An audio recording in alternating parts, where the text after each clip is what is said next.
ಭಾರತ ವಿಶೇಷ ಕಾರ್ಯಕ್ರಮಕ್ಕೆ ಸ್ವಾಗತ. ನಾನು ಸ್ಮಿತಾ ರಂಗನಾಥ್. ಬಳ್ಳಾರಿಯಲ್ಲಿ ಕಳೆದ 2 ದಿನಗಳ ಹಿಂದಾದ ಘಟನೆ ಇಡೀ ರಾಜ್ಯಾದ್ಯಂತ ಚರ್ಚೆಯಾಗ್ತಾ ಇದೆ. ರಿಪಬ್ಲಿಕ್ ಆಫ್ ಬಳ್ಳಾರಿಯ ವಿರುದ್ಧ ತೊಡೆತಟ್ಟಿ ಸಿದ್ದರಾಮಯ್ಯನವರು ಪಾದಯಾತ್ರೆ ಮಾಡಿದ್ರು. ಅದಾದ ನಂತರದಲ್ಲಾದ ಬೆಳವಣಿಗೆಯಲ್ಲಿ ಬಳ್ಳಾರಿ ಸಹಜ ಬಳ್ಳಾರಿಯಾಗಿದೆ, ರಿಪಬ್ಲಿಕ್ ಆಫ್ ಬಳ್ಳಾರಿ ಆಗಿಲ್ಲ ಅನ್ನೋ ರೀತಿಯಲ್ಲಿದ್ದ ವಾತಾವರಣ ಇದೀಗ ಮತ್ತೊಮ್ಮೆ ಹಳೆಯ ಚಾಳಿಗೆ ಮರಳುತ್ತಾ ಅನ್ನೋ ಅನುಮಾನಕ್ಕೆ ಕಾರಣವಾಗ್ತಾ ಇದೆ. ಅಸಲಿಗೆ ಆದ ಘಟನೆ ಏನು, ಈ ಆರೋಪ ಪ್ರತ್ಯಾರೋಪಗಳ ಸರಣಿಯ ನಡುವೆ ನಿಜ ಏನು, ಇದೆಲ್ಲಾ ಪ್ರಶ್ನೆಗಳಿಗೆ ಉತ್ತರವನ್ನ ಕೊಡ್ಲಿಕ್ಕೆ ಖುದ್ದು ಶಾಸಕರಾದ ನಾರಾ ಭರತ್ ರೆಡ್ಡಿ ಅವರು ಇವತ್ತು ನಮ್ಮ ಜೊತೆ ಕಾರ್ಯಕ್ರಮದಲ್ಲಿ ಕನೆಕ್ಟೆಡ್ ಇದ್ದಾರೆ. ಸರ್ ನಮಸ್ಕಾರ, ಕಾರ್ಯಕ್ರಮಕ್ಕೆ ಸ್ವಾಗತ. ಮೇಡಮ್ ನಮಸ್ತೆ. ಪ್ರತಿಯೊಂದು ಕಥೆಗೂ ಕೂಡ ಬೇರೆ ಬೇರೆಯಾದ ವರ್ಷನ್ಗಳಿರುತ್ತೆ ಭರತ್ ರೆಡ್ಡಿ ಅವರೇ. ಈಗ ಆಲ್ರೆಡಿ ನಿಮ್ಮ ವಿರುದ್ಧವಾಗಿ ಮಾತನಾಡ್ತಿರುವವರು ಈ ಕಥೆಯಲ್ಲಿ ನಿಮ್ಮನ್ನ ವಿಲನ್ ಮಾಡಿಬಿಟ್ಟಿದ್ದಾರೆ. ಅಸಲಿಗೆ ಕತೆ ಏನು, ಅಂದ್ರೆ ನಡೆದಿದ್ದೇನು ಅಲ್ಲಿ ಅಂತ ಹೇಳಿ ನಿಮ್ ವರ್ಷನ್ ಆಫ್ ಸ್ಟೋರಿ ಏನು ಅಂತ. ಮೇಡಮ್, ನನ್ನ ವರ್ಷನ್ ಆಫ್ ಸ್ಟೋರಿ ಏನಿಲ್ಲ, ನಾನು ಸತ್ಯಾಂಶಗಳು ತಮ್ಮ ಮುಂದೆ ಇಡ್ತೀನಿ. ನಾಳೆ ಬೆಳಿಗ್ಗೆ ಕೂಡ ನಿಮಗೂ ಗೊತ್ತಾಗುತ್ತೆ. ಇದು ನಾವು ಬಳ್ಳಾರಿಯಲ್ಲಿ ಅತಿ ದೊಡ್ಡ ಮಟ್ಟದಲ್ಲಿ ವಾಲ್ಮೀಕಿ ಅವರ ಪುತ್ಥಳಿ ಅನಾವರಣ ಕಾರ್ಯಕ್ರಮವನ್ನು ಮಾಡಬೇಕಂತೇಳಿ ವಾಲ್ಮೀಕಿ ಅವ್ರದ್ದು ಪುತ್ಥಳಿ ಕೂಡ ನಮ್ಮ ಅರುಣ್ ಯೋಗಿರಾಜನ ಒಂದು ಇವರು ಸ್ಕಲ್ಪ್ಚರ್ ಹತ್ರನೇ ಮಾಡಿಸಿ, ಯಾರು ರಾಮ್ಲಲನನ್ನ ಕೆತ್ತನೆ ಮಾಡಿದಾರೋ ಅವರೇ ನಮ್ಮ ಇವ್ರನ್ನ ವಾಲ್ಮೀಕಿ ಅಜ್ಜನವ್ರದ್ದು ಮಾಡ್ಬೇಕಂತೇಳಿ ದೊಡ್ಡ ಮಟ್ಟದಲ್ಲಿ ಆ ಸರ್ಕಲ್ಗೂ ಡೆವಲಪ್ ಮಾಡಿ ಅದನ್ನೊಂದು ದೊಡ್ಡ ರೀತಿಯಲ್ಲಿ ನಾವು ಮಾಡ್ಬೇಕಂತೇಳಿ ನಾವು ನಾಗೇಂದ್ರಣ್ಣವರು, ಗಣೇಶ್ ಅಣ್ಣವರು, ನಮ್ಮ ನಾಸಿರ್ ಅಣ್ಣವರು, ಜಮೀರ್ ಅವರು ಎಲ್ಲರೂ ಇಡೀ ರಾಜ್ಯದಲ್ಲಿ ಇದ್ದಂತ ಶಾಸಕರು, ಸತೀಶ್ ಅಣ್ಣವರು ಎಲ್ಲರೂ ಸೇರಿ ದೊಡ್ಡ ಮಟ್ಟದಲ್ಲಿ ಮಾಡ್ಬೇಕಂತೇಳಿ ಜನವರಿ 3ಕ್ಕೆ ನಾವು ಇಟ್ಕೊಂಡಿದೀವಿ. ಇದು ಈ ದೊಡ್ಡ ಮಟ್ಟದಲ್ಲಿ ವಾಲ್ಮೀಕಿ ಅಜ್ಜನ ಕಾರ್ಯಕ್ರಮ ಮಾಡಿಬಿಟ್ರೆ ಇವರು ಸಮುದಾಯವನ್ನು ಹೇಳ್ಕೊಂಡು ಇವರು ರಾಜಕೀಯವಾಗಿ ಮೇಲೆ ಬಂದ್ರು. ಆ ಸಮುದಾಯಕ್ಕೆ ಇವರೇನು ಮಾಡಿಲ್ಲ. ಕಾಂಗ್ರೆಸ್ ಪಾರ್ಟಿಯವರು ಇಷ್ಟು ದೊಡ್ಡ ಸೇವೆ ಮಾಡ್ತಿದ್ದಾರೆ ಅಜ್ಜನ್ಗೆ. ಜನರಲ್ಲಿ ತಪ್ಪು ಮನೋಭಾವ ಬಂದ್ಬಿಡುತ್ತೆ ನಮ್ಮ ಬಗ್ಗೆ, ನಮ್ಮ ಪಕ್ಷದ ಬಗ್ಗೆ ಅಂತೇಳಿ ಕುತಂತ್ರವನ್ನು ಮಾಡಿ ಈ ಬ್ಯಾನರ್ ನೋಡಿ ಮೇಡಮ್. ಈಗ ನಾನೊಂದು ಹೇಳಲಿಕ್ಕೆ ಇಚ್ಛೆ ಪಡ್ತೀನಿ. ಯಾರೇ ಆಗಿದ್ರು 4 ದಿನ ಮುಂದೆ ಅದು ನನ್ನ ಮನೆ ಮುಂದೆ ಆಗ್ತಾರೆ, ಎಲ್ಲರ ಮನೆಗಳ ಮುಂದೆ ಏನಾದ್ರು ಕಾರ್ಯಕ್ರಮ ಇದ್ದಾಗ ಎಲ್ಲ ಪಕ್ಷದವ್ರು ಆಗ್ತಾರೆ, ಜೆಡಿಎಸ್ ಅವರು, ಬಿಜೆಪಿ ಅವರು, ಇನ್ನೊಂದು ಪಕ್ಷದವರು ಹಾಕ್ತಾರೆ. ಅದಕ್ಕೇನು ಅಬ್ಜೆಕ್ಷನ್ ಇಲ್ಲ. ರೋಡ್ ಅಲ್ಲಿ ಪರ್ಮಿಷನ್ ತಗೊಂಡಿರ್ತಾರೆ, ಹಾಕಿರ್ತಾರೆ. ಇದು 100 ಫೀಟ್ ರೋಡ್ ಪಕ್ಕದಲ್ಲಿ 100 ಫೀಟ್ ರೋಡ್, ಅದು ಆ ರೋಡ್ ಪಕ್ಕದಲ್ಲಿ ಬ್ಯಾನರ್ ಹಾಕಿರ್ತಾರೆ 4 ದಿನ ಹಿಂದಗಡೆ. ಮತ್ತೆ ಆ ಬ್ಯಾನರ್ ಇಂದ ಅವ್ರ ಮನೆಗೆ ಎಷ್ಟು ದೂರ ಆಗುತ್ತಂತಂದ್ರೆ ಮತ್ತೆ ಒಂದು 300 ಮೀಟರ್ ಇರುತ್ತೆ.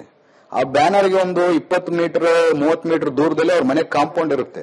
ಆ ಕಾಂಪೌಂಡ್ ಹೈಟ್ 30 ಅಡಿ ಇರುತ್ತೆ. ಆ ಕಾಂಪೌಂಡ್ ಒಳಗಡೆಯಿಂದ ಮತ್ತೆ ಮನೆಯವರೆಗೆ ಒಂದು 250 ಮೀಟರ್ ದೂರ ಇರುತ್ತೆ. ಇಷ್ಟು ದೂರ ಇದ್ದಾಗ ಓಕೆ ಆಯ್ತು, ಅವ್ರಿಗೆ ಅಬ್ಜೆಕ್ಷನ್ ಇತ್ತು. ಈಗ ಅವ್ರ ಕುಟುಂಬದವರೇ ಕರುಣಾಕರ್ ರೆಡ್ಡಿ ಅವರು ಅದೇ ಸತೀಶ್ ರೆಡ್ಡಿಗೆ ಅದೇನೋ ರೋಡ್ ಕೆಲಸ ಅವ್ರ ಮನೆ ಮುಂದೆ ಮಾಡ್ತಿರೋವಾಗ, ನೋಡಪ್ಪ ಸತೀಶ್ ರೆಡ್ಡಿ ಅಲ್ಲಿ ರೋಡ್ ಕೆಲಸ ಮಾಡ್ತಿದಿರಲ್ಲ, ಅದನ್ನ ನಮ್ಮ ಮನೆ ಮುಂದೆ ಕೂಡ ಸ್ವಲ್ಪ ಚೆನ್ನಾಗಿ ಮಾಡ್ಸಪ್ಪ ಅಂತಂದ್ರೆ ಯಜಮಾನ್ರು ಹೇಳಿದಾರೆ ಅಂತೇಳಿ ನಾವು ಅರ್ಧ ಗಂಟೆಯಲ್ಲಿ ಆ ಕೆಲಸವನ್ನು ಮಾಡಿಕೊಟ್ವಿ. ಬಹಳಷ್ಟು ಜನ ಅವ್ರ ಕುಟುಂಬದಲ್ಲಿ ಕೂಡ ನನಗೆ ಫೋನ್ ಮಾಡಿ ಅವ್ರಿಗೆ ಏನಾದ್ರು ಕೆಲಸಗಳಿದ್ರೆ ಕಾರ್ಪೊರೇಷನ್ ಅಲ್ಲಿ ಆಗಿರ್ಬೋದು, ಈ ಕ್ಷೇತ್ರದಲ್ಲಿ ಆಗಿರ್ಬೋದು, ಏನಾದ್ರು ಕೆಲಸಗಳಿದ್ರೆ ನನಗೆ ಫೋನ್ ಮಾಡಿ ಕೆಲಸಗಳನ್ನ ಮಾಡ್ಕೊಂಡಿದ್ರು. ನನಗೆ ಇಲ್ಲಪ್ಪ ಭರತ್ ರೆಡ್ಡಿ ಹಿಂಗ್ ಬ್ಯಾನರ್ ಹಾಕಿದಾರೆ, ಇದು ನನಗೆ ಸರಿ ಕಾಣಿಸ್ತಿಲ್ಲ, ತೆಗ್ಸಪ್ಪ ಅಂತ ನನಗೆ ಹೇಳಿರ್ಬೋದು. ಇಲ್ಲ ಬ್ಯಾಡ್, ಅವರು ಯಜಮಾನ್ರು ಆಗ್ತಾರೆ, ನನಗೆ ಹೇಳಕ್ ಆಗಲ್ಲ ಅಂತಂದ್ರೆ ಅವ್ರ ಪಿ ಎಗಳಿಂದನೋ ಯಾರ ಕಡೆಯಿಂದ ನನಗೆ ಫೋನ್ ಮಾಡಿಸಿದ್ರು ಕೂಡ ತೆಗಿಸಬಹುದು. ಇಲ್ಲ ನನಗೆ ಫೋನ್ ಮಾಡಿ ಅವಶ್ಯಕತೆ ಇಲ್ಲ, ಕಮಿಷನರ್ ಅವ್ರಿಗೆ ಹೇಳಿದ್ರು ಕೂಡ ತೆಗಿತಿದ್ರು. ದುರುದ್ದೇಶವಾಗಿ 4 ದಿನ ಮುಂಚೆನೆ ಬ್ಯಾನರ್ ಇದ್ದಾಗ ಅವ್ರಿಗೆ ಅಬ್ಜೆಕ್ಷನ್ ಇದ್ರೆ ಅವತ್ತೇ ಅಬ್ಜೆಕ್ಷನ್ ಮಾಡಿದ್ರೆ ಮುಗಿದೋಗ್ತಿತ್ತು. ನಾಳೆ ಇನ್ನೊಂದು 2ನೇ ತಾರೀಕು ಮುಗಿದು 3ನೇ ತಾರೀಕು ನಾವು ಕಾರ್ಯಕ್ರಮವನ್ನು ಮಾಡಬೇಕು. 1ನೇ ತಾರೀಕು ಸಾಯಂಕಾಲ ಇವ್ರಿಗೆ ಬ್ಯಾನರ್ ಇದೆ, ಅದನ್ನ ಕಿತ್ತಬೇಕನ್ನೋದು ಮನಸ್ಸಿಗೆ ಬರುತ್ತೆ. ನನಗೆ ಸಾಯಂಕಾಲ 3 ಗಂಟೆಗೆ ಫೋನ್ ಬರುತ್ತೆ, ಈ ತರ ಕಿತ್ತು ಅದನ್ನೆಲ್ಲ ತುಳಿತಿದ್ದಾರೆ ಬ್ಯಾನರ್ನ ಅಂತ ಹೇಳಿದಾಗ, ಅದು ಬ್ಯಾನರ್ ಹಾಕಿದ್ದು ಕೂಡ ನಾನಲ್ಲ, ಅವ್ರ ಮನೆ ವಾರ್ಡಲ್ಲಿ ಏನ್ 36ನೇ ವಾರ್ಡಲ್ಲಿ ಇದ್ದಂತ ಕಾಂಗ್ರೆಸ್ ಕಾರ್ಯಕರ್ತರು ಮತ್ತೆ ವಾಲ್ಮೀಕಿ ಅಜ್ಜನ ಅಭಿಮಾನಿಗಳು ಹಾಕೊಂಡಿದ್ದಂತ ಬ್ಯಾನರ್. ಅದೇ ನಾನ್ ಸ್ವಂತ ನನ್ನ ಆಫೀಸಿಂದ ಹಾಕ್ಸಿದಂತದ್ದು ಕೂಡ ಅಲ್ಲ. ಅಂತದೇನ ಅಬ್ಜೆಕ್ಷನ್ ಇದ್ರೆ ನಮ್ಗೆ ಹೇಳ್ಬೋದಾಗಿತ್ತು. ಅವರು ದುರುದ್ದೇಶದಿಂದ ಅವತ್ತು ಆ ವಾಲ್ಮೀಕಿ ಅಜ್ಜಂದು ತೆಗಿಬೇಕಂತೇಳಿ ಆ ಬ್ಯಾನರ್ ಅನ್ನು ತೆಗೆಸಿದ್ಮೇಲೆ ಒಂದು ನಮ್ಮ ಕಾಂಗ್ರೆಸ್ ಕಾರ್ಯಕರ್ತರು ಮತ್ತೆ ಹಲವಾರು ಜನ ಒಂದು 4:15ಗೆ ಒಂದು 200ರಿಂದ 300 ಜನ ಅಲ್ಲೆಲ್ಲ ಅವರು ಯಾರು ಗಂಗಾವತಿ ಶಾಸಕರು ಮತ್ತೆ ರಾಮ್ಲು ಅವರು ಅಲ್ಲಿ ಬರ್ತಿದ್ದಾರೆ ಅಂದಾಗ ಇವರು 200-300 ಜನ ಹೋದಾಗೆ ಅಷ್ಟು ದೊಡ್ಡ ವ್ಯಕ್ತಿಗಳು ಒಂದು ಸಣ್ಣ ಬ್ಯಾನರ್ಗೆ ಅಲ್ಲಿ ರೋಡ್ ವರೆಗೆ ಬರಬಾರ್ದು. ಅವ್ರೇನೋ ಹುಡುಗರು ಕಳಿಸ್ಬೇಕು, ಇವರೇನೋ ಹುಡುಗರು ಇರ್ತಿದ್ರು, ಮಾತಾಡ್ಕೊಂತಿದ್ರು. ಈಗ 4:15 ಗಂಟೆಗೆ 5 ಗಂಟೆಗೂ ಸತೀಶ್ ರೆಡ್ಡಿ ಅವರಿಗೆ ಇವ್ರು ಕಲ್ಲನ್ನು ಹೋಗುದು, ರಾಮುಲು ಅವರೆಲ್ಲ ಮುಂದೆ ನಿಂತು ಕಲ್ಲನ್ನು ಹೋಗುದು, ಅವ್ರಿಗೆ ತಲೆ ಹೊಡೆದೋಗುತ್ತೆ. ಅವ್ರನ್ನ ಬೆಂಗಳೂರಿಗೆ ICUಗೆ ಅಡ್ಮಿಟ್ ಆಗ್ತಾರೆ. ಸತೀಶ್ ರೆಡ್ಡಿ ಅವರು ಬೆಂಗಳೂರಿಗೆ ತಗೊಂಡೋಗ್ತಾರೆ. ನಾನು ನನ್ನ ಫ್ಯಾಮಿಲಿ ಜನವರಿ 1 ಇತ್ತು, 31 ಅವೆಲ್ಲ ನನ್ನ ಫ್ಯಾಮಿಲಿನ ಕರ್ಕೊಂಡು ಬೇರೆ ಕಡೆ ಹೋಗಿದ್ದೆ. ನಾನು ಊರಲ್ಲಿ ಕೂಡ ಇರಲಿಲ್ಲ. ನನಗೆ ಈ ವಿಚಾರ ಗೊತ್ತಾಗಿದ ತಕ್ಷಣ ನಾನಿಲ್ಲಂದ್ರೆ ಇವರು ಹುಡುಗರೆಲ್ಲ ಒಂದು 1000 ಜನ ಸೇರ್ಬಿಟ್ಟು ಏನಾಗುತ್ತೋ ಅಂತೇಳಿ ನಾನು ತರಾತುರಿಯಾಗಿ ನಾನೇ ಗಾಡಿಯನ್ನು ಓಡಿಸ್ಕೊಂಡು, ಡ್ರೈವರ್ ಕೂಡ ಇರಲಿಲ್ಲ, ನಾನೇ ಗಾಡಿ ಓಡಿಸ್ಕೊಂಡು ಒಬ್ಬನೇ ಊರಿಂದ ಬಂದು SP ಸರ್ಕಲ್ ಹತ್ರ ಒಂದು 5000 ಜನ ಹುಡುಗರು, ನಮ್ಮ ಹುಡುಗರೆಲ್ಲ ಸೇರಿದ್ರು. ನಾನು ಬಂದಾಗ ಒಂದು 3000 4000 ಜನ ಸೇರಿದ್ರು. ನಾನು ಬಂದಿದ ತಕ್ಷಣ ಹುಡುಗರಿಗೆ, ನೋಡಪ್ಪ ಈ ತರ ಎಲ್ಲ ನಮ್ಮ ಕಾರ್ಯಕ್ರಮ ಐತೆ ಅಂದಾಗ, ಇಲ್ಲಣ್ಣ ಅಲ್ಲಿ ಸ್ಪಾಟ್ಗೆ ಹೋಗಿ ನಿಮಗೆ ತೋರಿಸ್ತೀವಿ, ನಾವೇನನ್ ತಪ್ಪು ಮಾಡಿದೀವಿ ಅಂತಂದ್ರೆ ನೀವು ನಮ್ಮನ್ನ ಏನಂದ್ರು ನಾವು ಅನ್ಸ್ಕೊಂತೀವಣ್ಣ, ನಾವ್ ಏನ್ ತಪ್ಪು ಮಾಡ್ದಂಗೆ ಹೆಂಗ್ ತೆಗಿತಾರಣ್ಣ, ನೀವು ಒಂದ್ಸರ್ ಬಂದ್ ನೋಡಂದ್ರೆ ನಾವಿನ್ನ ಹೋಗಕ್ಕಿಲ್ಲ. ಅವ್ರ ಮನೆ ಮೇಲಿಂದ ಏನೋ ಕಲ್ಲುಗಳಿಂದ ತೂರಾಡ್ತಾರೆ, ಖಾರ ಪುಡಿ ಹಾಕ್ತಾರೆ, ಕಟ್ಟಿಗೆಗಳು ತಗೊಂಡು ದೊಡ್ಡ ದೊಡ್ಡ ಲಾಠಿ ತರ ಕಟ್ಟಿಗೆಗಳು ತಗೊಂಡು ಜನ, ವಿಡಿಯೋಸ್ ನನ್ನ ಹತ್ರ ಇದೆ, ನಿಮಗೆ ತೋರ್ಸಂದ್ರೆ ಆಮೇಲೆ ಶೇರ್ ಮಾಡಂದ್ರೆ ಮಾಡ್ತೀನಿ, ಇಲ್ಲಾಂದ್ರೆ ನಿಮ್ ರಿಪೋರ್ಟರ್ ಕೊಡಂದ್ರೆ ಕೊಡ್ತೀನಿ. ಮತ್ತೆ ಮೇಲೆಯಿಂದ ಫೈರಿಂಗ್ ಮಾಡೋರು.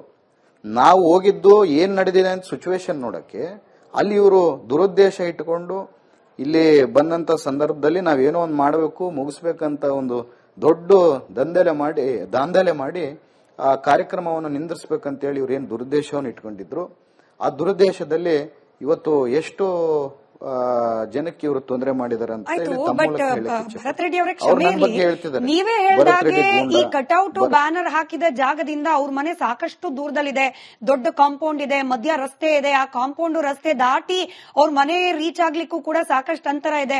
ಈಗ ಅವ್ರ ಮನೆಯಿಂದ ಕಲ್ ತುರಿದ್ರೆ ಕಾಂಪೌಂಡ್ ಒಳಗ್ ಬೀಳ್ಬೇಕು, ಆಚೆ ಹೆಂಗ್ ಬಂತು?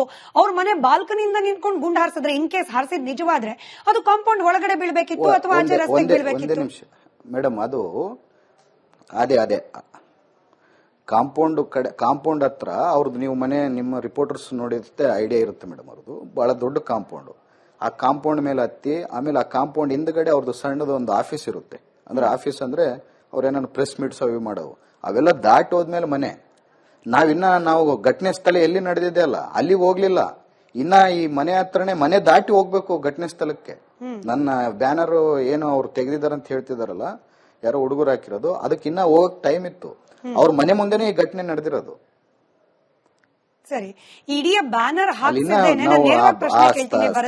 ಹೋಗ್ಲೇ ಇಲ್ಲ, ಇವ್ರ ಮನೆ ದಾಟ್ ನೇರವಾಗಿ ಬ್ಯಾನರ್ ಅನ್ನ ಕಟ್ಸಿದ್ದೆ ಜನಾರ್ದನ್ ರೆಡ್ಡಿ ಅವರಿಗೆ.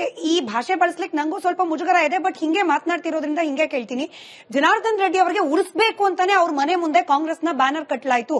ಅಲ್ಲಿ ವಾಲ್ಮೀಕಿ ಪುತ್ಥಳಿ ಅನಾವರಣದ ಕಾರ್ಯಕ್ರಮದ ಬ್ಯಾನರ್ಗಿಂತ ಹೆಚ್ಚಾಗಿ ನಾರಾ ಭರತ್ ರೆಡ್ಡಿ ಅವ್ರದ್ದು ಪೋಸ್ಟರ್ ಇತ್ತು, ಕಾಂಗ್ರೆಸ್ ನಾಯಕರ ಪೋಸ್ಟರ್ ಇತ್ತು. ಮೇಡಮ್ ಇಲ್ಲ, ತಾವು ದಯಮಾಡಿ ಬ್ಯಾನರ್ ಒಂದ್ಸರ್ ನೋಡಿ, ಯಾವ್ದೋ ಒಂದು ಮೂಲದಲ್ಲಿ